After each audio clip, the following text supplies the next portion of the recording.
Hello and welcome back to an episode of Sparkys Set Corner. I'm here at the 2018 O.K.F.A.S.T machine gun shoot, the Oklahoma Full Auto Shoot and Trade Show. This year, like every other year, I've been working this with the fire department for like the past 5 to 6 years. And hopefully this year I can get you guys some good footage to see what actually goes on here at the Full Auto Shoot and actually show you what actually happens on the line when we go out to actually put these fires out. So, please enjoy. Amen. I'm going to give it to Mike and him. So let's give Mike and Laura and him a good hand for putting this on.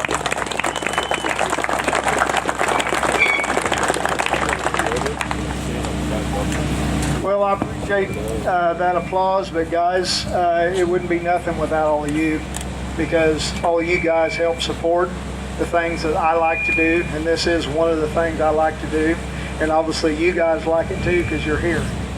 And so, you know, you can give yourself a hand too, because you guys are what help makes this. And then I'd also like to give a shout out to everyone that comes out and helps me put this on. Most of these guys, they don't do it for money. They do it because of the love of what we're doing. They're, you know, pro Second Amendment. They're former military. They're just gun nuts is all I can say. And they just like doing what we're doing, and they want to be part of it. And for that, I thank you very much. We're going to get into our safety meeting here.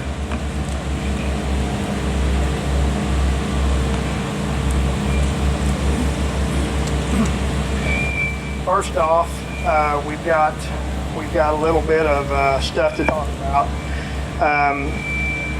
We've done some ammo testing. Wow. You need to go to the side more. How about that? Okay. We've done a little bit of ammo testing. Davey Keith, him and I have been talking back and forth about incendiaries and incendiary tracers and tracers and spotter tracers and all kinds of different stuff. I agreed that I would see if I could set a fire, because I know in the past we've been able to set fires and it's been horrendous. Like, we get them in the timber, we get them everywhere, and the fire department don't like it, even though they're here every year. It's like they just can't get enough punishment. Amen to that one. But we do thank those guys for coming out here and trying to keep our countryside from burning down. What I come up with before I brush hog, before they burnt, that old truck up there standing on its side, I took a 50 with API and we shot right next to the ground. Actually, I shot, I think, one or two almost right at the base of the ground, so it for sure hit the grass. We did not start a fire with API. We don't need to be using spotter tracer because that is extremely hot. So spotter tracer is a no-go. You will not be allowed to shoot spotter tracer. You will be allowed to shoot API. In regular tracer, I'm going to allow that this year. We're going to keep both of this under advisement. Especially on the 50 is what we're really going to keep, because the 50 is so much larger than like your small arms, your 30 calibers and stuff like that. If we start having problems, then we will probably put restrictions back on, but as of right now, today, we're going to be able to use API and tracer. And this can only be used, this is a restriction I'm putting on, this can only be used through a M2 or a machine gun 50 if it's locked down. In other words, you can definitely know where those rounds are going to. That's the only way. If the gun has any elevation, it all to where the customer can physically elevate the gun and get it over the top of that berm, a range officer's going to shut you down. Because once you skip that, it's going to head another half mile into that timber before it burns out and hits the ground. And they don't like, this is not deer season, they really don't like tresting through the woods if they don't have to. So on the 50s, we're good as long as we keep them on the field. Those guns have to be locked down. Your windage is okay, just your elevation is what we got to watch. If you're running them through, if you're running them through like a Barrett or something, that's fine. That's one shot. You're normally aiming at something. You're not trying to hit the tops of the trees over there. And so shooting it through a Barrett's going to be fine. It's one shot at a time, or a Bolt 50. Those are okay to shoot it as well, because those there are pretty much an aimed shot. So that's good. Any of your small arms is good as long as you don't bounce them off the field. Again, even a 30 caliber, if a range officer starts seeing tracer bouncing off the field coming out of an AK or anything 308, he'll probably shut that ammunition down. So I received a letter from a line spot holder, I won't tell you who, and he asked a couple of questions and was basically making observations, what he's seen, and want to know about if we could do something like this. One, he wanted to start night shoot a little sooner. We will not start the night shoot until that sun starts setting over that hill, so we got a little bit of dusk starting to where we really see those tracers light good. Because, we don't have but another 15 minutes or so, 20 before, it just keeps getting darker and darker. So I still think that in that timeline, roughly 9 o'clock or right before 9 o'clock is really a good time to start that, because we got enough daylight, we can get started. It's not bright like it is now, but we got enough daylight to get started. And I think that time is good. The next question was, and I know he's not the only one, because I've had other people come and ask me, and that's about working on firearms that go down. People want to be able to work on their stuff. I understand. Your gun quits, you want to tear it down, you want to try to fix it if you can. We cannot have a station, so to speak, that is for weapons to be worked on. Here's why. To get it from point A to point B, it has to be traveled through the crowd. So you have a weapon that is, let's just say, it don't really matter what caliber it is, you got a shell hung up in it, you don't know if it's live or not, and so you're packing a potentially live gun that's hot through the crowd of people. We can't do it to get it to an area. We can't afford to take our range officers off the line that's helping keep everything safe. We can't afford to take them, a couple of those, to help you transport that, because again, they're not at their post, so they can't do their job there. What you can do, anything you can do in the line spot while the line is hot, as long as the muzzle's pointed downrange, there's no problem. If, let's say, you broke an extractor, let's say something that could be fixed, you broke a bolt in an M16, something that could be fixed, but it's got to come kind of apart. This is what you can do. While the line's hot, get it jerked out of there. You can have that bolt or something like that laying on the table. When the line goes cold, you can fix the problem, but you can't reinsert it until the line goes back hot again, because we want to protect our people on the range. And as soon as the line goes back hot, you can put that back together and then you're back going again. So nothing can be worked on while the line's cold except for a part of a gun that can be laid on the table. That doesn't mean the barrel part of the action. That doesn't mean that. That means internal part that broke, whatever. If you can take it out and lay it on the table, you can work on it. The barrel part and the receiver has got to remain on the ground, or it's got to remain sticking straight up. It has to be, it can't be moved, it can't be waving that barrel action around. And I know you might say, well, my M16, I can leave the lower laying there and I can take the upper. That's where the rounds chamber. So if you've ever had catastrophes, I think Dave Say can kind of testify to this. I think he kind of got wounded one day. Not here, but just in the shop. I've been wounded before. I wasn't as bad as he was, but things happen. You know, you think what you're doing, there's no way anything can happen, and by golly, it'll happen. So that upper off that AR is still yet a no-go. If the barrel's on the table and it has anything tied to it, it's a no-go. So only parts that can be fixed, nothing to do with the barrel and the receiver itself.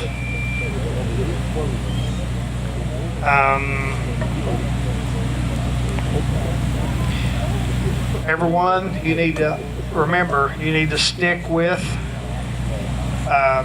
your rental, your minimum rental fees. You have to stick with that because we don't have time to be babysitting people. We don't have time to say, you messed up, that's too cheap. You can charge all you think it's worth, because I know a lot of ammunition is much more expensive than 5.56. I understand that, but the minimum charges is what we have to go by, and that keeps it to where everyone can justify being here. Basically, you tear something up, it costs money to fix the gun, so you have to make a little bit of money on the gun. So if for some reason a range officer catches that, he's not going to be, that's not his job, but if he catches it and you're just giving something away all the time just to make it to where your guns are running, there's really no need to run it and being a renter, because you'll probably be able to lose a renter status, because you're just, you know, if you want to shoot your guns, that's great, and if you got a buddy that showed up or something, don't charge him anything to shoot your gun. If you want him to shoot it for free, fine.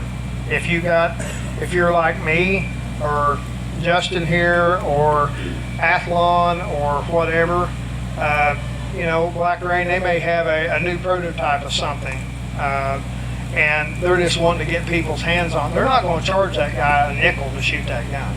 He's probably not going to give him a full mag. He's going to give him 5 or 10 shots or something to feel what their new guns look like or whatever. But you know, he's not going to sell that, so he's not going to be undercut. And I'm not going to do this. I'm not going to be undercutting anybody. I won't do that, and most people won't either. But from time to time, we have people chirping about that, and we're really here to have fun and keep the line safe. That's really what we need to do, and everybody just kind of needs to do the right thing.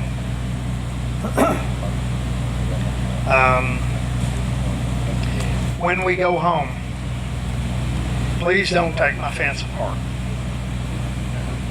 Don't take my fence apart. This fence, the back fence, don't take my fence apart.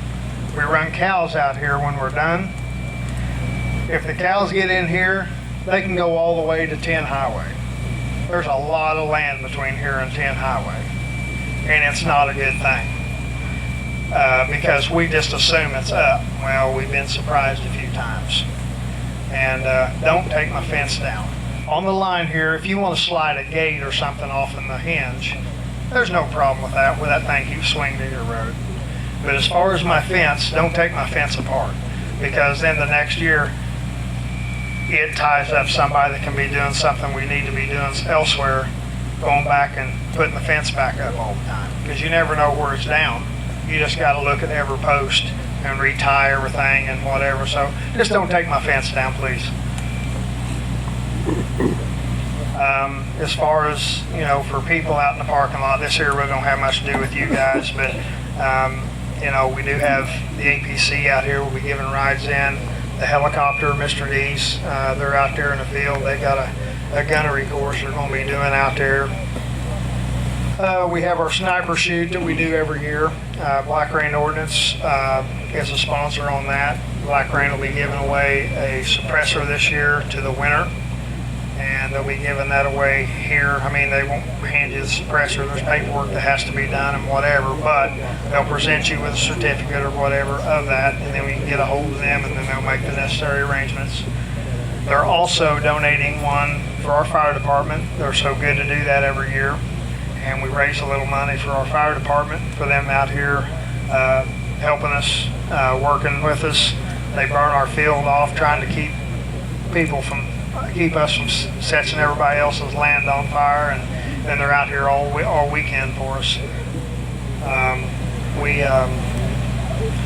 have a 1,000-yard challenge this year from Athlon Optics. Athlon is sponsoring that. They got 1,000 yards. I set them up 1,000-yard range out there, and you can get with Martha if somebody wants to come go with that. They're going to be showing off their optics and stuff. And the winner of that, they've got from what I understand, a pretty nice scope that they're going to give away to the winner of that.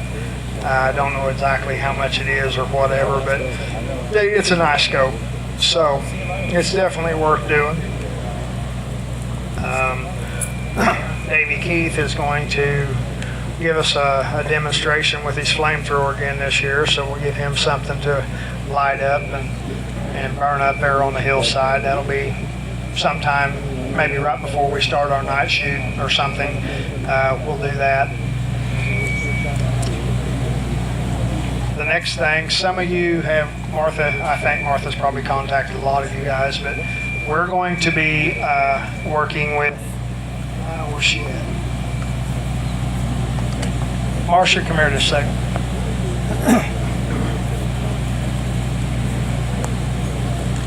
This is Marcia Strong. She owns KKBS radio there in Guymon, Oklahoma. She contacted me probably just after our shoot last year, like fall something, and was wanting to, maybe before that, and talked to me about wanting to start a shoot in western Oklahoma. I told her, no, I'm not interested. It's too much. I ain't going to drag everything from here to there to do it. I'm just not interested. Well, she kept persistent, so we kind of come to an agreement. And anyway, I'm going to help them get a machine gun shoot started in western Oklahoma. We'll be tied up with that about 5 years, and then we're going to let them take it from there.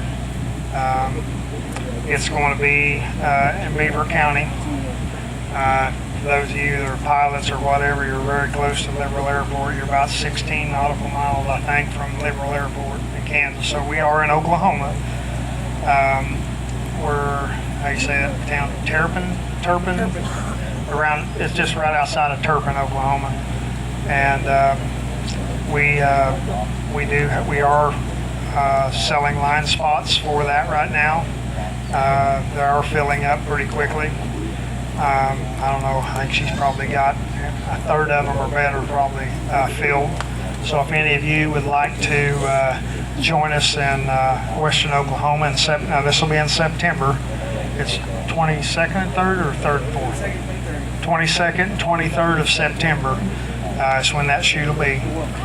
And it's called the Tri-State Full Auto, because we have Kansas, we have Oklahoma, and we have Texas right there in a very, very short drive. So she will also have like 8 or 10 other radio stations that she's going to be doing bargaining with to advertise this shoot.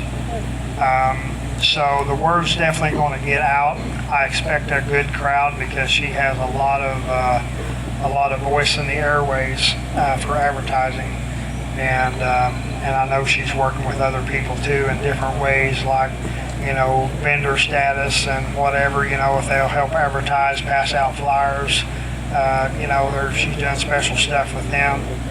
I know she's also got, if you guys want to, I don't know what her fees are, you have to talk to her about that. Like if you're wanting to advertise that you're going to be there, and where you're going to be and whatever on that. If you want to advertise some of your company, your business with her on a radio station, that can also be put on there as well. So we should have some pretty good advertisements, some pretty good coverage for this shoot. And so Martha will have pamphlets and flyers on this shoot at registration all through the weekend here. And then she can, I'll let her give you just a little bitty spiel about it. Some of the other things that she might want to say here, just a couple minutes, then we'll get into the rest of our safety meeting. Thank you. Hello? Okay. You know how many times you said no to me? I don't think you remember how many times you said, he said no, no, no, and I called for what, a month, 2 months? So, we've heard no before, and that means a yes after so long. And this is not, it's Western Oklahoma, but it's mostly north. We're in no man's land, in Oklahoma Panhandle. So you're really in between all, you're in the middle of 3 states, Kansas, Texas, Oklahoma, in the Panhandle. This is Rocket Ramon from BS in the Morning is my, where are you? So he's going to be talking stuff on his radio show, and we do have a mobile app that's free, KKBS. So I appreciate you guys letting us kind of barge in on you today. We're looking forward to all this. Thank you, Mike, and we're going to be watching all you guys, and we're really impressed. So, is there anything else I need to tell them? Carly, what am I forgetting? Carly's our Martha. Raise your hand. Counterpart. I appreciated your pastor. That was cool. We're looking forward to watching you guys all day. So thanks for letting us be here. Okay, now let's get back onto the safety here so we can get going. Number one, as most of you know, I know there is some new people, so we're going to go over all this again.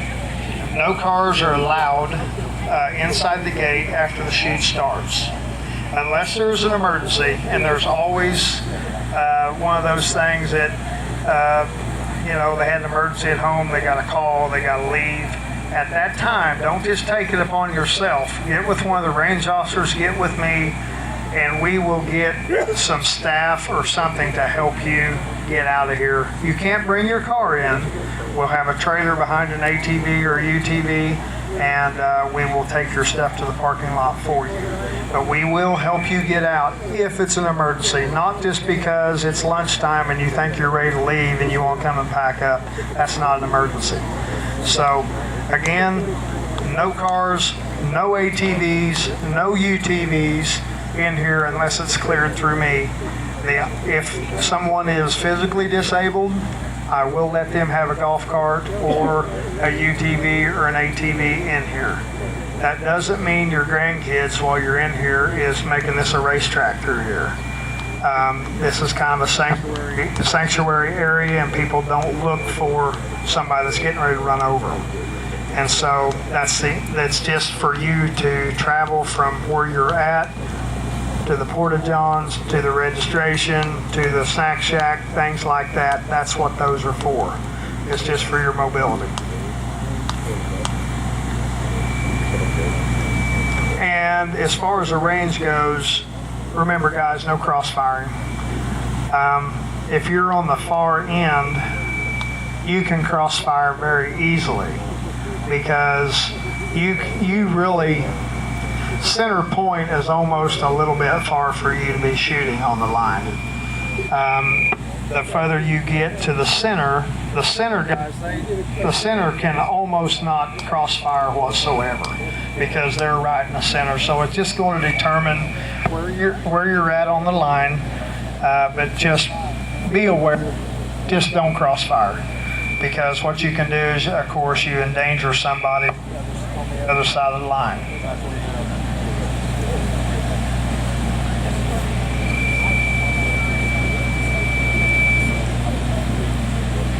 And I think I already talked about handling weapons, so I won't do that again. You can, something I didn't say, you can load magazines whenever the line's cold. That's a given because you're not handling the firearm. You're just loading mags. Any of that stuff, you're good to do. if you're caught handling weapons on a cold line, and let's say you're really not doing much, but you're just move something one side or the other, grab your range officer, let him be right there, and let him be the one that kind of assists you, because that way I'm not saying he can't make a mistake or you're going to, but it just kind of goes with don't handle the weapons. They just really need to be stacked or where they need to be before the line goes cold. If you're caught handling weapons, if you're caught doing anything like that, and you don't want to listen to anybody, you're going to be done shooting for the weekend. I don't want to do that to anybody, so please don't make us. The other thing, when line's cold, that means the weapons are cold too. That doesn't mean that we go ahead and snap the trigger and drop the hammer or whatever after the line goes cold, because as a lot of you veterans that's been around here for years, you've seen things happen, and sometimes they're still around chamber. So always check your chamber, always, always, always, before that line goes completely cold, because we don't want to have somebody down on the field and we hear a shot go off. You can't get it back. It's gone. And we just hope that nobody's in front of it. If you send one down range on a cold line, you probably will be asked to step away from it because you're done. I know sometimes when we got a clear range and we're getting ready to start, sometimes people have a hard time hearing sometimes or whatever, and sometimes things I say, it gets misinterpreted as the line's hot. Well, what we'll do, and so somebody will fire before the line gets stuck off. We're within seconds of it going, and you hear, duh, duh, duh, duh, and then it's not like, oh crap, nobody else is shooting. Well, that's really not an offense to send you to the house. You didn't hear us, because before we'd ever call the line load and make ready, our field was completely clear, or we never make that statement. So that right there will not be an offense to send you home. But you might get tapped on the shoulder and said, hey, you need to listen or ask somebody else if you think you didn't hear right. That just kind of keeps that down.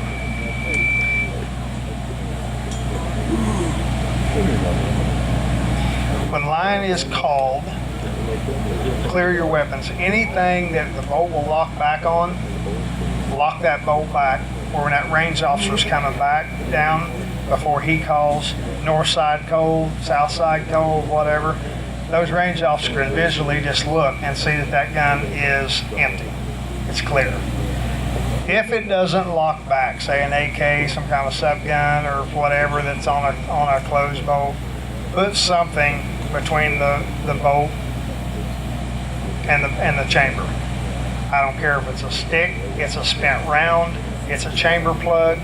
I don't care what it is. Just put something there so the range officer knows that gun's cold, and that will help everything.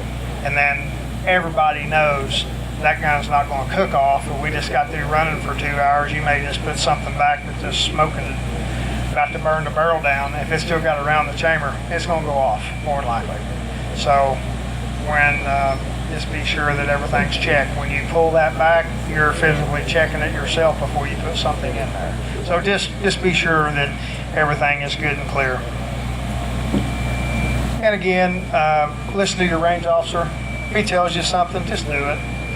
You know, if he's being hard to get along with, or you feel like you're being picked on, ask the range officer you'd like to speak to the head range officer, because he'll kind of make a determination here of somebody's being picked on. Sometimes people just clash, you know, and it just don't work. But most of the time, these guys is going to get along with anybody. Just try to understand where they're coming from. You got people on the left of you and on the right of you, and people behind you, and they're trying to keep. It's not 360 degrees safe, because the front side is open area, but it's a lot different than out in the field shooting by yourself or with a buddy, and you have a lot of people around you. As far as our kids, you need to make the determination what's suitable for the size child that's wanting to shoot. Don't let the parent or the guardian make the statement of, oh, they want to shoot that foul. Well, they're 5 years old. I don't think so. They want to shoot a mini Uzi. You know, absolutely not. They fire too fast. The foul would be a lot better because it'll go on a bipod, they can lay down, pull the trigger. I mean, but if anybody trying to stand up and do that, it'll get plumb away from them. Just be sure what they're letting them shoot, the child can handle it. If they're real small, something mounted on a bipod or a tripod is way safer. It don't matter how big it is, if it's locked down, it ain't gonna go anywhere. Do not let the parent or the legal guardian or whoever brings them up, do not let them instruct the child how to operate the gun. It's your firearms. You guys own them. You guys know how they work. You guys are the one that needs to make the instruction happen. Because a lot of times somebody wants to show that they know things, and that's good. I'm not taking nothing from anybody. But you're the owner of it. You're the one that needs to show whomever how to operate. Because you have a lot of accidents happen when that happens as well. And by you helping them, and be right there if they're young, you be right there and you help them. And be sure you kind of keep one hand on the throttle, in other words. Be sure it's not going to get away from them. Don't be afraid to say no. It ain't worth getting somebody hurt. It ain't worth a few bucks you're going to put in your pocket. It just ain't worth it. If they're too small for what they're wanting to shoot, or you don't feel like they can handle what they're wanting to shoot, just say no, I'm sorry, and try to pick something else that you feel like that they can handle. That was definitely the better choice.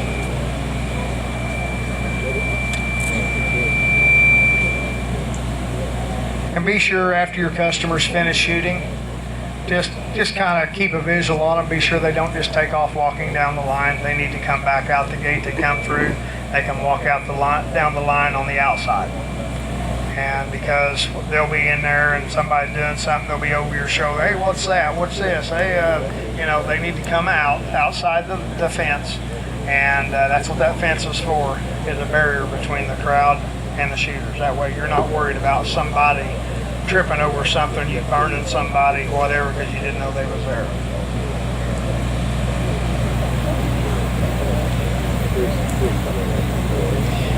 Anything that can wheelie on a tripod, MG42, on an aircraft mount, MG42 just on that three-legged mount, your 50s, a 30, anything like that that's on a three-legged mount or has a tendency to rise up on the mount, that thing must be sandbagged, it must be staked in the ground, something to keep it from wheeling.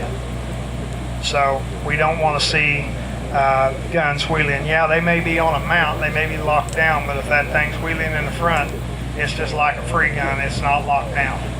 So that'll be something else if we see that.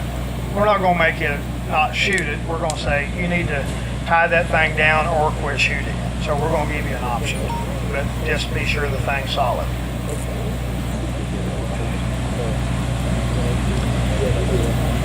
Okay, no alcohol, period. When the lights go down, it's still no alcohol, period. When you step outside this gate and head to camp, you're on your time. When you're here, we have to try to keep this place safe for everybody. So no alcohol, period. If we catch, my security will be looking. People's demeanor start changing a little bit when they start drinking. If he catches or smells like somebody's going out in the parking lot and then coming back in, he keeps seeing that, he's going to stop and talk to him a second.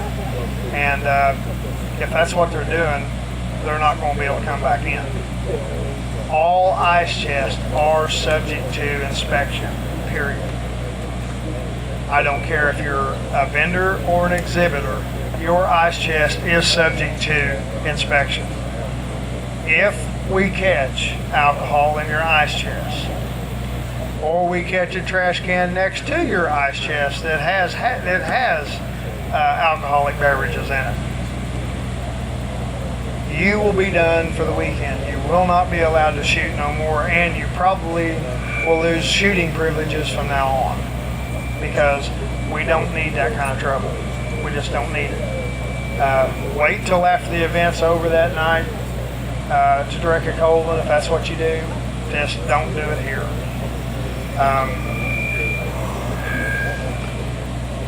If you refuse to let somebody open your ice chest, you're just the same as guilty.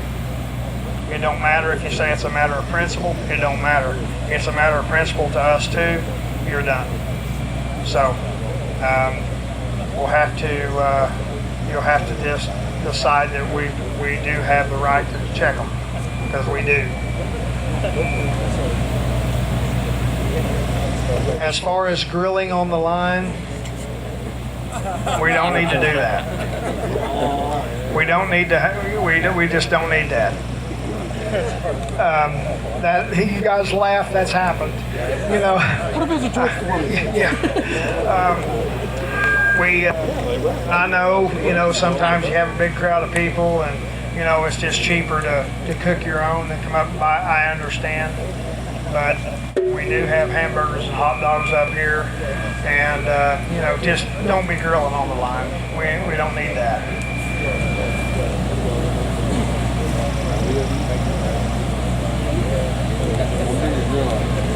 Yeah. And then, guys, I'm just going to run through my sponsors here. I'd like to thank all my sponsors. We have great sponsors. Again, they believe in what we're doing. They like what we're doing. And they want to be out here and be part of it. We'd like to thank Black Rain Ordnance. Black Rain, Justin, he's been great. The whole crew's been great. They're always out here. Any help we need, all we got to do is call and ask. We try not to bug them too much, but they sponsor our stuff they sponsor our sniper shoot. They sponsor our staff shirts. And then they sponsor the shoot also in monetary value as well. Black Rain has been an awesome supporter here of O.K.F.A.S.T, and we thank you for that, Justin. Indigo Sky Casino. Indigo, some of you guys stay up there. They'll give us a little break on our rooms. They're also a sponsor of us. Firing Line, of course, that's me. Firing Line is definitely has been a big sponsor of this over the years. Dicom Blasting. Sometimes it's nip and tuck if they're going to be here. We always like for them to be here. And Dave, he kind of likes he's wondering how much longer it's going to be before that hill's flat. But he makes us some good noise over there on the hill. Banners and More, they're a sponsor. They do a lot of our printing for us as their sponsorship. Banners and More has been great through the years. I'd like to thank Okie Big Bores. He's been with us for years. He helped me start this thing. Gave me lots of advice. Some I listened to, some I didn't. Some I wish I had of. But, you know, that's just part of it. But I want to thank Okie Big Bores. And then Firing Line Arms Group, that's another company of mine. It definitely does. MLS 14, that's another one. Ground Pounder. Tannerite decided that they didn't want to mess with machine gun shoots because of whatever. I don't know. I thought that's kind of what they like to do, is see people using their product, but maybe too many people was using it the wrong way. You know, I don't know, but whatever the reason, Ground Pounder, they stepped up and they wanted to be a sponsor. They've been a sponsor for the last couple years now, and had been trying to be a sponsor for a few years, and we just try to stay loyal as we can and try to stay with, if there's more than one product alike, we don't really want to mix it because somebody will get the praise and somebody won't, and it just makes a mess. But we appreciate Ground Pounder. They take care of all of our binary needs that we need out here. So any of your binary that you see going off, that's all Ground Pounder, and they are down here as well on site. Athlon Optics, I want to thank them for being a sponsor this year. They're going to be doing that 1,000-yard challenge out there, so Some of you might want to enter that and see what their scopes are like. But 1,000 yards, it don't seem like much till you stand up there and you look at that berm way down there. And so they're going to show you how you can hit that target using their scopes. Quick Draw t-shirts. We'd like to thank them for being a sponsor this year. They've been with us a few years here and there, but they come on and decide to be a sponsor for O.K.F.A.S.T.S. We thank you for that. They'll be selling shirts and stuff, and their Quick Draw, that's good for concealed carry. Dairy Queen. We brung on Dairy Queen this year. They're in Seneca. So everybody remember them. They're just right inside Seneca, right inside the state line there, and they've been a good sponsor for us this year. And guys, just remember them when you're wanting something cold or something to eat when you leave here. Out there in Seneca. Joplin Center Fire. They come on this year. They're a new range. Stuff there just outside of Joplin. We'd like to thank them for being a sponsor this year. Game Plan Experts, we brung them on this year. We'd like to thank Game Plan for being a sponsor and supporting O.K.F.A.S.T. machine gun shoot here at Wyandotte, Oklahoma. PV Construction out of Tulsa. And Game Plan is out of, I don't know if I can say this name. I'm kind of Lennox or Lenexa, Kansas. Huh? Lenexa. It's up in Kansas City. Up in Kansas City. I can say that. PV Construction, like I said, they come on this year. They had thought about it last year, and then they really didn't. I don't know if they couldn't get everybody together or what. They was out here. They enjoyed themselves. They come back this year, wanted to be a sponsor. And so we thank PV Construction for being out here this weekend and supporting us. TNT Auto Salvage. TNT has been good the last few years. They donate a few cars to our shoot, and they like seeing all the booms and like seeing their cars they donate go up in smoke, so to speak, or whatever. But they just like to see us vaporize our cars. S&H Farm Supply is a new sponsor this year with UTV. I think they're probably going to be a little bigger sponsor next year. We kind of got them late this year. They're just they're Petro I-44 and 43 headed toward Joplin. We'd like to thank them. Braley's Recyclers out of Tulsa. They donated a ice cream truck this year for us to blow up. And so we're going to attempt to play the little ice cream truck jingle right before we light it up this year. We'd like to thank them. They also donated us a Toyota 4Runner for a Kill the Car as well. And what's going to be kind of funny is they want to come back Monday or Tuesday and pick those up and take them back to Tulsa. And I'm like, okay. You know, but the ice cream truck, I think it's going to look like a cardboard box when we hit it. And we're going to pretty near vaporize everything with it but the frame, I got a feeling. But, you know, they can drag back whatever they can find, I guess, of it. But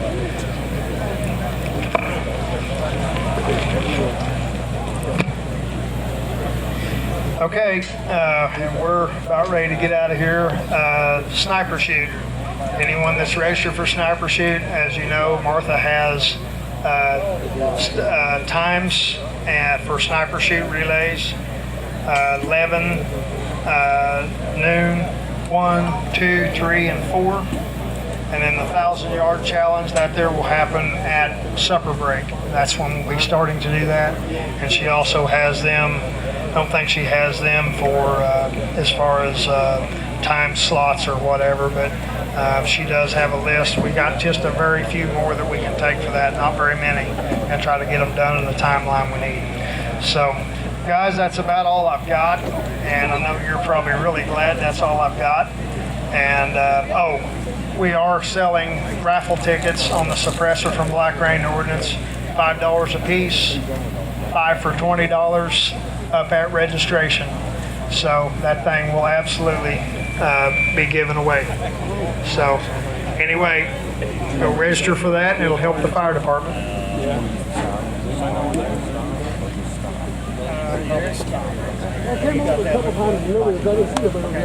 Okay guys, we got something new here we're going to try this year and see what it does. Davey Keith was good enough to bring this to us. Y'all might want to plug your ears over there right next to the tower because he's going to show you what it's going to sound like. And this here will be a ceasefire siren is what this will be. When you hear this siren, it's going to mean ceasefire. Okay, Davey, go ahead.